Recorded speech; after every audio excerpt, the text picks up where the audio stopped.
to be able to stay there. We are great friends and we're great allies. And this is a relationship that's been forged in the battlefields of the world. We have stood side by side for freedom and democracy. And congratulations, I must say, Mr. President, on the work that you've done with the Middle East. It's an extraordinary achievement.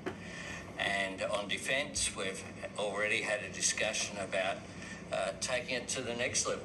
Our defence and security partnership with AUKUS is so important for us, and I thank you for the support that the administration are giving as well. You've had the Chief of the Navy here as well, which will play obviously a very critical role with the subs and increasing the security for the region and the world.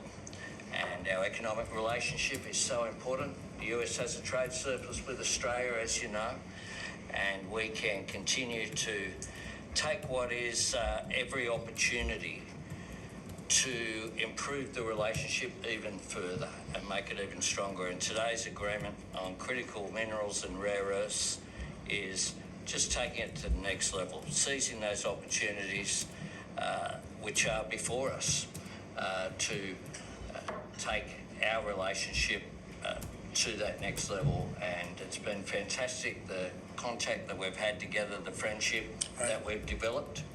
And Australians love America, and I think Americans kind of like Australia too. Sure, we do. And as we go forward, I think that today will be seen as a really significant day in our relationship. So I thank you very much, Mr. President. Well, thank you very much, Anthony. It's an honor to sign this, and we'll do it now.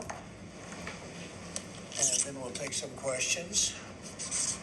Some good ones, I think.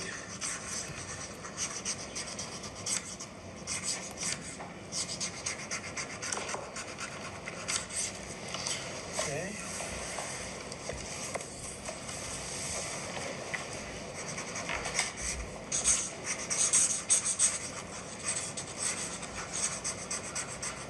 Well, this is a $8.5 billion pipeline that we have ready to go. That's right. It's all ready to go. Just getting started. And we're doing a real job on rare earth and many other things. Perhaps I could ask John to say a few words, and then we'll exchange papers. But just how are we doing on your naval purchases and all of the submarines that we're working on with Australia? How's that going? Thank you, Mr. President. Obviously, Australia is a very important ally of ours in the Indo-Pacific and in every battle. They fought with us since World War I and have always been side by side. The facility that they're building, Surf West, is critical and very important to our ability to project power in the Indo-Pacific and work with our allies. So we're working very closely. I think what we're really trying to do is take the original AUKUS framework and improve it for all three parties and make it better and clarify some of the ambiguity that was in the prior agreement. So it should be a win-win for everybody, certainly. And the submarines that we're building for Australia are starting to really move along, right? The process is getting very exciting, isn't it? We're getting better. That's good. Very good. It's going to be great. Thank you very much. Maybe we'll hold this up. Okay. Here we go.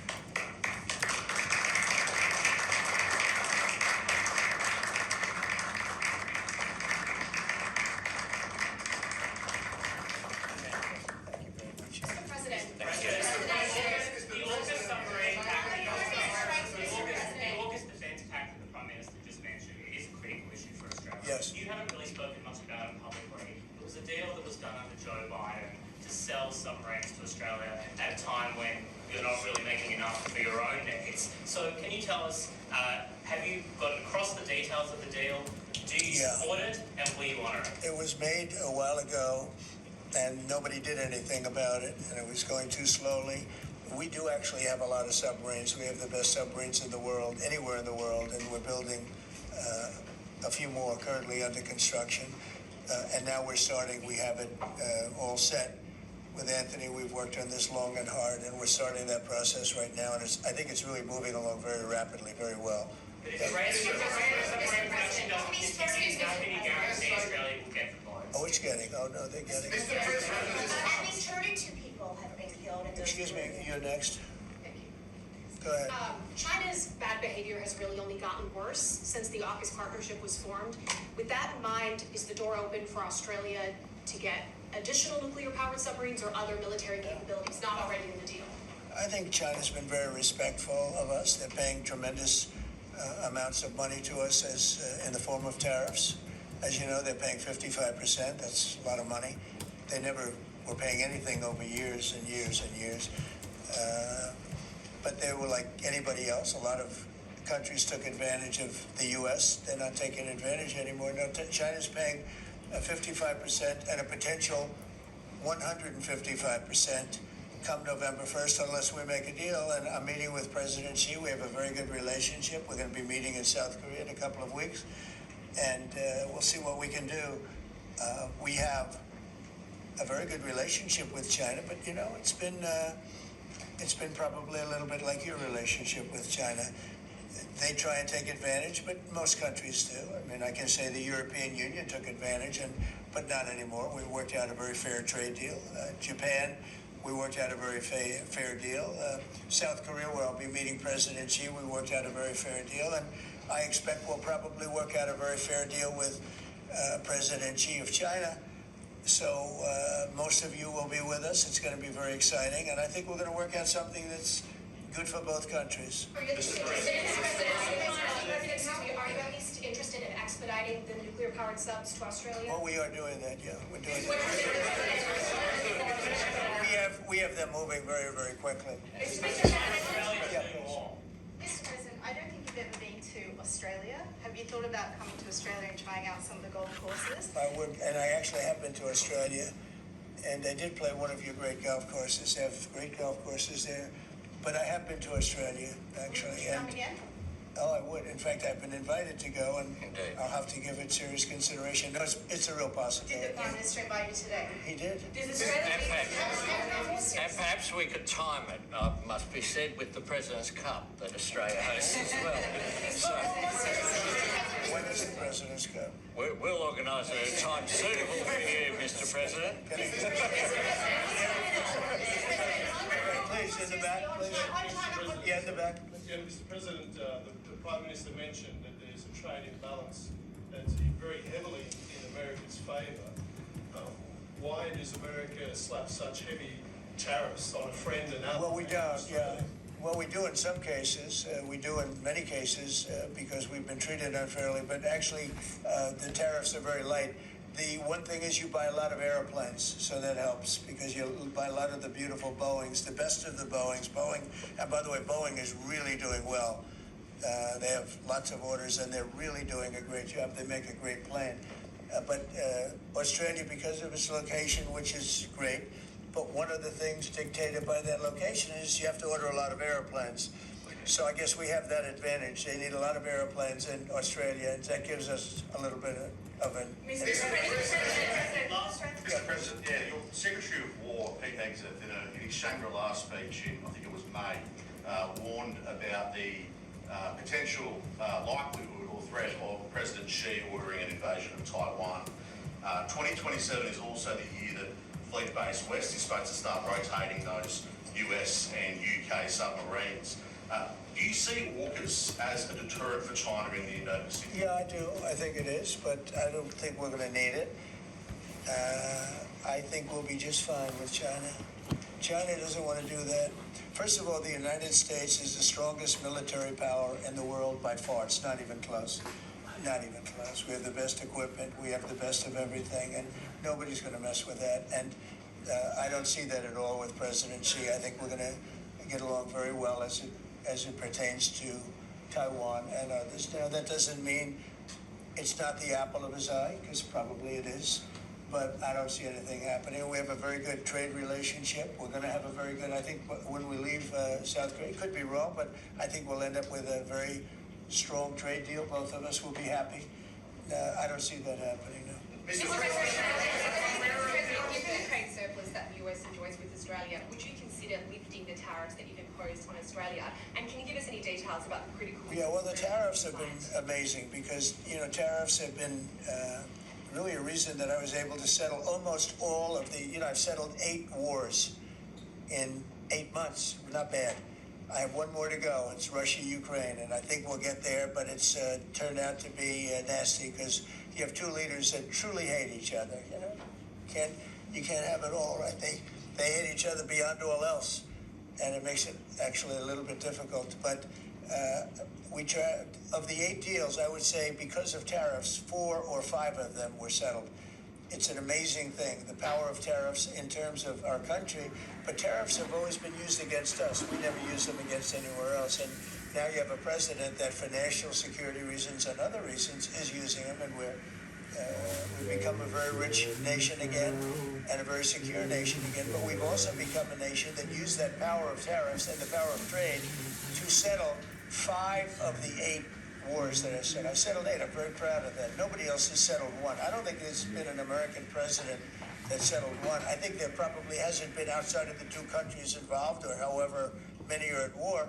I don't think there's ever been an outside country that settled a war, period. So I settled 8 in 8 months. I'm proud of that. Now, in the meantime, I'm running a country that's right now we're the hottest country anywhere in the world. We were dead. A year and a half ago, we were a dead country. Now we're the hottest country in the world, economically and otherwise. So, but I will say this, Australia pays very low tariffs, very, very low tariffs. In fact, Australia pays among the lowest tariffs. Please, go ahead. There's been concern in Australia that it's taken 9 months to get this meeting. Have you had any concerns with this administration, with its stance on Palestine, climate change, or even things the ambassador said about you in the past, the Australian ambassador? I don't know anything about him. I mean, if he said bad, then maybe he'll like to apologize. I really don't know. Did an ambassador say something bad about him? Don't tell me. I don't. Where is he? Is he still working for you? Yeah. You said bad? Before I took this position, Mr. President. I don't like you either. I don't, and I probably never will. Go ahead. No, you went. Go ahead, behind you. Mr. President, your Secretary of the Navy said there will be some clarifications around some ambiguities on all this. Can you tell us? Well, he'll get that taken care of. These are just minor details that he'll take care Can I ask you specifically of. on? John, you're going to get that taken care of, right? There shouldn't be any more clarifications because we're just going now full steam ahead building. Yeah, please. Thank you, Mr. President. Are you now satisfied with Australia's defence investment, or do you want Australia to invest more in defence? Well, I'd always like more, but they have to do what they have to do. You know, you can only do so much. I think they've been great. They're building magnificent holding pads for the submarines. It's going to be expensive, too. You wouldn't believe the level of complexity, right, and how expensive it is. They're building tremendous docking because they have a lot of ships and a lot of things happening. And I think their military has been very strong, very, very strong. Over here, please. Mr. President, on the war that you haven't solved yet, Ukraine-Russia situation, have you now locked in a meeting? And can you explain, just a few weeks ago at UNGA, you said that Ukraine could possibly win the war and Well, they could. territory, but never They could still win it. I don't think they will, but they could still win it. I never said they would win it. I said they could win. Anything can happen. You know, war is a very strange thing. A lot of bad things happen, a lot of good things happen. If you look at the Middle East, I would say prior to us hitting Iran so hard, we could have never made that deal because you would have had a dark cloud over the Middle East when we took out their nuclear capability, which was one of the great military maneuvers of all time. It was flawless. You saw that. Yeah. Those magnificent B-2s. I mean, that was a flawless move that was done by some very talented people, headed up by Pete and everybody else, and our great generals, and General in particular, Raisin Kane. We did a great job. And when that happened, everything was different, and we were able to get a deal. If we didn't do that, if it wasn't, you know, they wanted to do that for 22 years, Mr. Prime Minister. For 22 years, I had the pilots here, the B-2 pilots, and they came to the Oval Office, and I thought they deserved it. They flew 37 hours back and forth. We had 52 tankers up there. We had a lot of planes up there with them, but they were the primary plane. But we had a lot of planes, F-22s and F-35s and F-16. We had a lot of planes. But we had 52 tankers. Can you believe that? And it was just like a flawless mission. And when it was finished, the Middle East just opened up. Amazing. And they've wanted to do it for 22 years. The pilots came up to me. They said, you know, For 22 years, we practiced this maneuver 3 times a year for 22 years. Our predecessors and us. These are now young pilots, but they're older now. Predecessors practiced it, and they said we never had a president that would let us do it, but I let him do it, and it totally opened up the Middle East. It took the cloud over the. We had a dark cloud over the Middle East, and now it's all. I mean, we have a little situation relatively with Hamas, and that will be taken care of very quickly if they don't straighten it out themselves, because they're in violation of their agreement.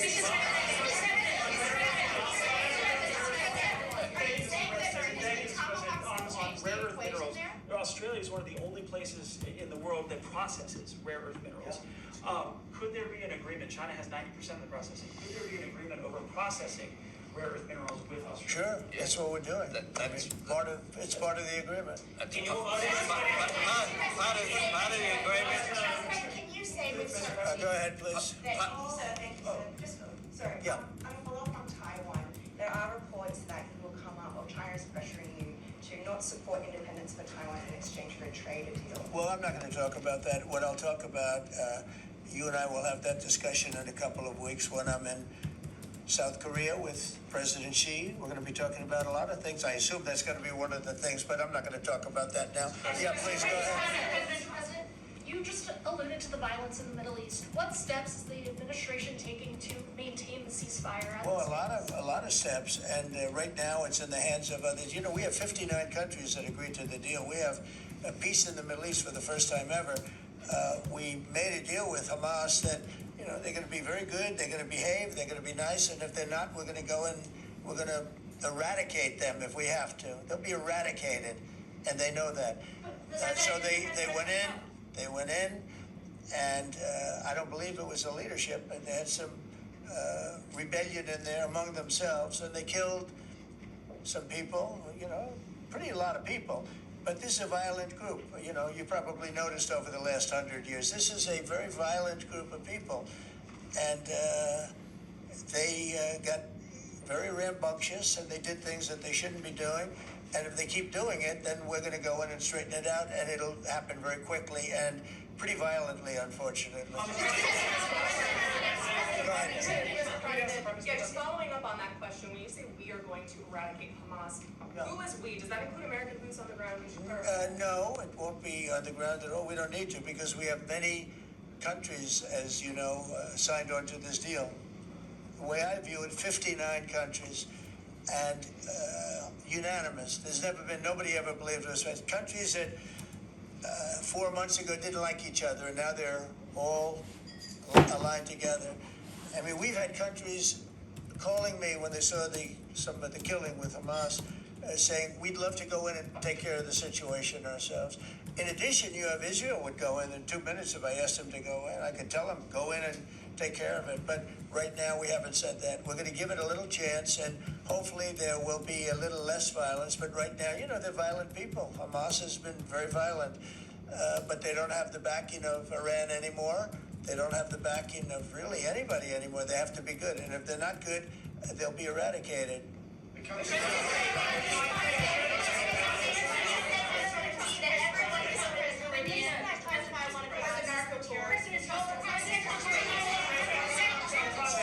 Were any innocent civilians killed in the Caribbean, Mr. President? Could the Prime Minister weigh in on more on the processing? Yeah. I'm not sure they've expanded this. Yeah. Absolutely we can, and we have the capacity to do so. And part of this deal is very specific, $8.5 billion pipeline. There'll be $1 billion contributed from Australia and the United States over the next 6 months, with projects that are immediately available. There's 3 groups of projects, ones that are joint activities between Australia and the United States, such as Alcoa. Secondly is projects that will be US investment that the US will undertake in Australia, including processing, and then ones that Australia will undertake, some as well. One of them is Australia, the US and Japan as well. So